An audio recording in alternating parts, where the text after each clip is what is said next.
no matter the location. From O-A-K-L-A to L-V, I'm a Raider. Raiders mailbag time here, and if I don't get to your question, hit me up on IG at the link below, at Mitchell Renz 365. So what I always do is I go live every single Tuesday, and I know not all y'all can join me live, which is why I say, hey, don't be afraid to ask me on IG. So the first question coming in here is from Drake and Josh. I know a lot of people will hate on me for saying this, so why even bring it up? But why not sign AB on a 1-year prove-it deal like we gave Nelly? So basically, you want to sign Antonio Brown to a 1-year, $1.05 million deal. Like, he actually had a pretty good year last year for the Tampa Bay Buccaneers, and he was a good fit with Tom Brady. Like, I get that. But from being like a Raiders fan, and I don't know if anybody's ever gone through this, imagine like your ex-wife cheating on you multiple times, and then you just letting her back into your life. Man, I ain't going to do that. So everyone that watches the show right now, I appreciate the question, and I always appreciate people, spending time to watch my show. But this just no, I'm not going to do it. So you guys know what to do. Everyone spam FAB in the comments. I want no part of Antonio Brown. Honestly, the only way I would want AB to play in the silver and black is if he paid us the $54 million that he was going to get. You'd have to pay me. He has to put money in my pocket for us to be able to go out and get other players for him to ever be a member of the Raiders. No, FAB. All right, let's go to Dolomite X. What's up, my man? Not too keen on Bradley. Can you explain how he is an upgrade with the players we have versus just another D coach requiring yet another rebuilding year? So I don't really think it's so much of another coach. He's just a major upgrade over Paul Guenther. Now, most coaches would be an upgrade over Paul Guenther, but the biggest reason why, and I don't think nearly enough people talk about it, Guenther's defense, super complex. Asking a very young team, especially in a year of 2020, with a whole bunch of new players as well, to know the Guenther system, that's not fair. Bradley's system is a lot more simplistic. It's a lot more of like, here it is, study what you need to study, and then go do your job. I really think for a young team, for a team that's got a lot more new players, it's going to be a lot more easy to understand and digest. That's why I think the big move here with Gus Bradley, and it's one of the biggest reasons why all his defenses back with the Chargers were also very effective. People knew their roles. All right, Henry Gonzalez, I see a lot of writers having the Raiders picking Micah Parsons if he falls. Do you think the Raiders would go in this direction if he falls or draft one of our many needs? I'll tell you what, if Parsons falls to 17, it's going to be really hard to pass on. Now, I don't really read too many articles out there. I'm just being real with you. But in terms of, overall players that I think they could take, Micah Parsons did make my list in terms of the top 13 players that the Raiders could draft at number 13. In terms of talent, he's right up there. What did I say? Oh, picks at 17, my mistake. It's the top 13 guys at pick number 17. He's a great linebacker. He could be a great edge rusher as well. If he's there at 17 and a guy like Jeremiah Wilson-Moore's off the board, if Rashawn Slater's off the board, I'd actually probably take I'd probably take a guy like Parsons then. All right, y'all, if you have a question and you want to get featured in the show, I need to take a breath here, then go ahead and subscribe to the Raiders Report, but also make sure you turn on those notifications so every single time we go live, you don't miss it. Now, if you already subscribed, I'm going to ask you a bit of a favor here. Take the link that you see below, youtube.com/Raiders Report, and send it to some Raider fans. I've been trying to get to 77K subs for a long time now. We're about 250 short as I'm filming this live video. I think we can get there really, really soon. So please continue to grow this amazing show. And it's amazing because of the nation. Now, if you also want to get some love on next week's show as well, turn on those noties because I'm giving some shout-outs to the people that comment the very first on my video. So the videos that I put out on April 7th, April 6th, and April 5th, the very first comments were shout-out to Nick McBride, shout-out to Angel Badillo, and then shout-out to Untouchable Raider 1960. I'll tell you what, if we did a top 5 comments on every video, I'm pretty sure Untouchable Raider would be on every single one. All right, let's go to this next question coming in here on the Raiders Report. Shout out for the Super Chat, Shane. It's my B- birthday. Wow, embarrassing. Love my Raider fam. Third, just in round 1, I think we should draft the best player on the board over position need. Thoughts? Now, I know Vic Tafur said best player available is for suckers. I'm going to disagree with that. I do think taking best player available, maybe for certain teams that have been able to show that they can take the right players in round 1, might be for suckers, but for a team like the Raiders, until you show me that you can make the right pick, best player available isn't the worst option, but it also depends on who's on the board. If a guy like Jamar, or if a guy like Jalen Waddle's on the board at 17, he might be the best player on the board. But if a guy like Jeremiah Wolfson-Moore is there, or a guy like, I don't know, Rashawn Slater's there, I would rather have Slater or a guy like Joke over Jalen Waddle, because not only is he a bigger need, but he's also a very talented player. So, Shane, I appreciate the question, and happy birthday. All right, let's go to Jose Delgado. Mitch, Raiders need an offensive right tackle for sure. Which one would you pick? So, in terms of, like, my top prospects in terms of offensive tackle, I got Penei Sewell's at number 1. He'd probably be, him and Slater are probably the only two I'd trade up for. Then it's going to be a guy, wow, it's a big super chat. Somebody in the office back there, go give me a shot of Fireball. If we got some, I'll take one for a $50 super chat. Shout out to you, Dolmite. Every $50 super chat from here on out, I'll take a shot of Fireball. Let's get wild. Why not? So we got, I'll say Teven Jenkins, Christian Darrisaw, Rashawn Slater. Those would probably be the only guys that I end up taking at 17. If we don't get an offensive tackle at 17, I'm looking at a guy like Liam Eichenberg, an offensive tackle from Notre Dame that I really, really like at pick 48. Let's go to Raider 1. Shout out to Mitch and the entire crew. Best Raider show, period. Go Raiders. Hey, I don't need to tell you guys that's the number 1 show for a reason. You got guys like Raider 1. We pump out more content than just about anyone out there, but our show's awesome because of the nation, because we like to get down, and I mean, you can't find another show like ours on YouTube. Whether it's Raiders, whether it's NFL, there's no show like ours because of the chemistry we've been able to build, because we like to get down and have a good time. All right, let's go to Art Sills. I believe this is so what do we got here? My guess is Malik Hooker isn't healthy, so we should get Tre Boston. Agree or disagree? I'll tell you what, I know I've talked about Malik Hooker a bunch on the show, and the fact that he hasn't signed yet, I'm not going to say it's because he's not healthy. I'm going to say it's because he hasn't had the right fit. Now, in terms of Tre Boston, this has been a player that I've brought up multiple times, and I do think it could be a pretty good fit here for this team. Now, the only way you bring in a Tre Boston is if maybe you don't get one of your top safeties in the draft. If you're forced to take somebody like an Andre Sisco or maybe like a Jamar Johnson in round 3, then maybe you go bring in a guy like Tre Boston. But the one thing that I know John wants to do, and the one thing that I know a guy like Gus Bradley wants to do, is bring in a guy that does have, well, some experience playing in this defense. He had his best year of his career back in 2017 underneath Gus Bradley when he had 5 interceptions. Sure, 2020 was a bit of a rocky year, but in 2019 he was rated as one of the best coverage safeties in the league. He's really not that old. He knows the scheme, and I think it would be another very good pairing here for Jonathan Abram. So what do you say? The Raiders should go get Tre Boston. Agree or do you disagree? I want you to type A for agree or type D for disagree. And while you guys are getting your votes in here, I am going to be starting to pour my shot here. So get your votes in. A for agree or D for disagree. Super chat coming in from Dolmite, $50 super. Every $50 super from here on out, you're getting a shot of Fireball. And if you send in a $100 super chat, I forgot to mention this earlier, my boss, James, will have his son, Preston, come on the show and scream Raiders. So there you go. Thank you for the answer. Those girls you work with better come over and help take those drinks. I'll be honest, I don't work with any girls.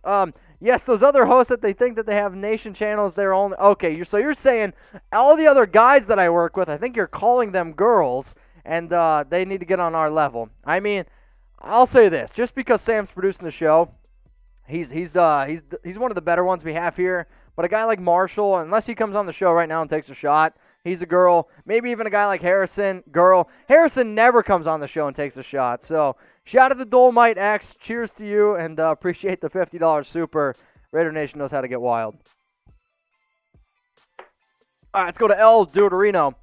Who's the most likely to trade up for in pick 17? All right, so in terms of which player is the most likely that we trade up for, it's funny. On today, when I walked into work today, again, it's Tuesday, I thought about making a segment, the top players to trade up for. I don't want to totally give it away because it is going to be a show that's going to be coming up.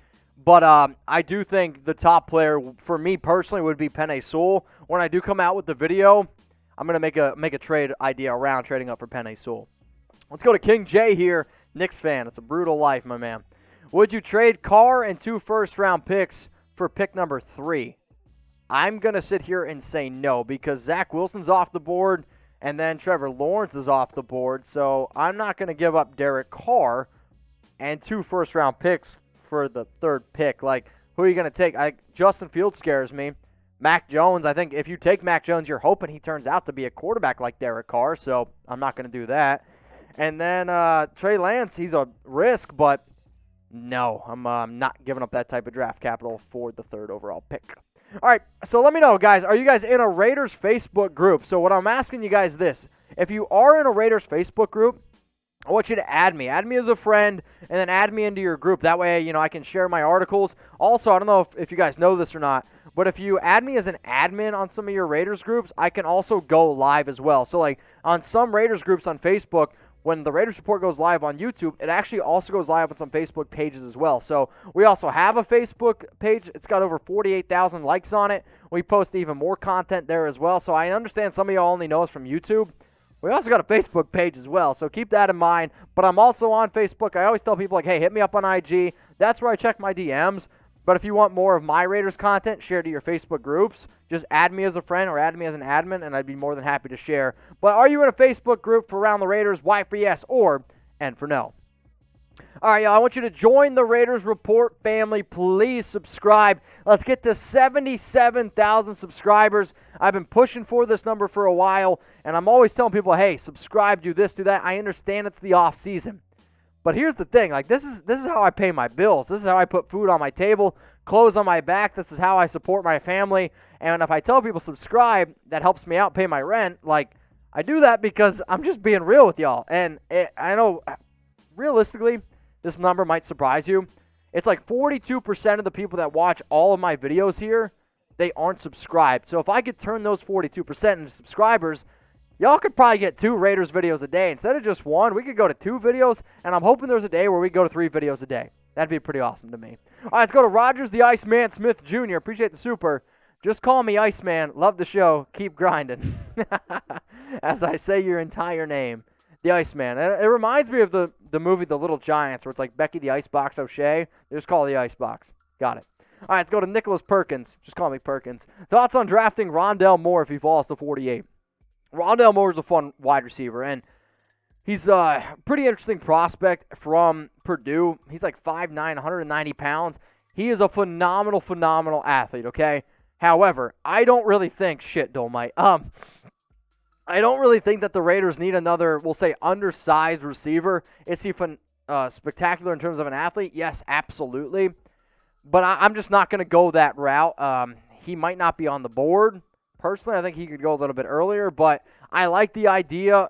But I'm also team, like, we got to draft a lot more defense here or offensive line. Good player, but I'm simply going to say no. Oh, boy. All right, Dolmite, you want another shot? You got it, my man. No, I meant there is only one nation, and those kids need to frequent the Mitchell or Raider Nation podcast. Well, you're just all over the place to learn how to handle business. Again, you need a raise and a promotion. Well, I appreciate the fact that you think I need a raise or promotion. I think you got to direct all raise and promotion questions. Message at James Yoder on Twitter for that question. But I appreciate you guys always watching and supporting the show. I love being able to do what I do here, but it's because of the support that y'all give me. Dolmite and anybody else that's ever watched the show or supported the show, if you see me out in public, don't be afraid to hit me up. I actually met a Raiders fan I went to a Texas Rangers game over the weekend, and he's like, aren't you that Raiders Report guy? And I was like, hell yeah, man, let's get a picture. So if you're watching the show, please post it on Instagram, Twitter, somewhere. That way I can get my hands on it.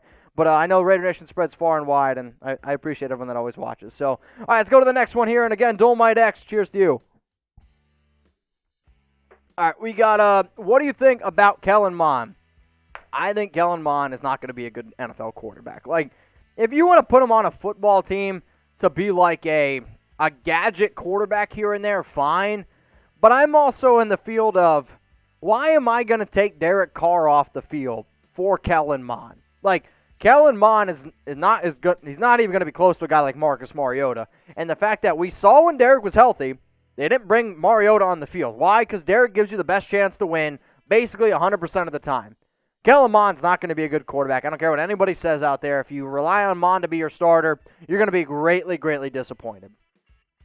All right, let's go to Joey. Man, I was going to say Monza Balls, but that ain't it. We should trade down to the 20s, pick Teven Jenkins, then trade up to get Merrick. What do you think? So I think the only way that that's possible is if you trade down to get Teven Jenkins, like, where are you going? And then the other thing you got to consider is, like, Washington, to me, could be a team that takes a tackle. The Bears could easily be a team that takes a tackle at 20. I don't think the Titans and I don't think the Colts take a tackle at 21 or 22. The Jets probably don't either. The Steelers, they might because they don't have Elijah Vera-Tucker, but Jenkins is more of a right tackle. And then in terms of taking Merrick, that means then you got to trade above 25 because I think the Jags, if he's on the board there, that's where he ends up going. So something to keep in mind. I like your thought process. If you want to see some trade down ideas, I actually have a video out on the channel, 5 trade down ideas. And yes, we are going down. So check them out, Joey. Or it's also on my Instagram too. All right, Daniel, you're next up here on the Raiders board. If Farley falls to the second round, do you trade up in the second to get him? I'll tell you what, no. He's a player that I actually do think could fall to the second round. I mean, I've seen some people say that he could actually fall to the third round. Now, do I think the third round's a little bit of a stretch? Yes. But in terms of falling to pick 48, I mean, this is what happens. During the NFL draft, there's always one player that ends up sliding. I mean, I said DK Metcalf. I mean, think about it. I think DK fell to pick number 69. Christian Fulton, another really good cornerback from LSU last year, he fell all the way to pick 60. What happens is certain medical stuff comes out, guys get scared, and then they fall down the board. It would not surprise me if Farley fell down to pick 48. I'm telling you that right now. All right, let's go to the next one. Coming in from Untouchable Raider 1960. Do you think Gruden and the Mayock are interested in Alabama and Clemson players in the draft since they love Crimson Tide and Clemson Tiger players? I don't really think that they look at just like certain teams. I think they also look at players. The reason why that Gruden loved Clemson is because Clemson is also very good at having them like buy into a system, buy into a product, and then the players executing that product very well, essentially. Like, they're all buying into one thing, then you're going to be able to perform better as a team. The other reason is because Alabama and Clemson's got good players. So, Untouchable Raider, I appreciate your question a lot. So, let's use hashtag Raiders or Super Chat to get your question on the show. This is going to be the last question during this live, unless we get some more supers. What do you think about Jevon Holland? I think he could be better than Merrick. So, I like Holland a lot. He's my third-ranked safety. However, okay, he's not like your true center fielder, okay? I get that he's had 9 interceptions his first 2 years, but he also opted out. If you go out and get Holland, I think he plays more of that nickel type of role where he can also play free safety, but he's also going to be able to come up. Basically, what the Raiders were hoping they were going to get in LaMarcus Joyner is what you'd get in Holland. I'm just a bigger fan of Merrick. I think he's the safer prospect. I think he's the better prospect. But Holland at pick like 79 or 80 or Merrick at 17, that's a lot different story to me. But you could also take Merrick at 17 and then also Holland at 79 or 80. I'd be on board for that.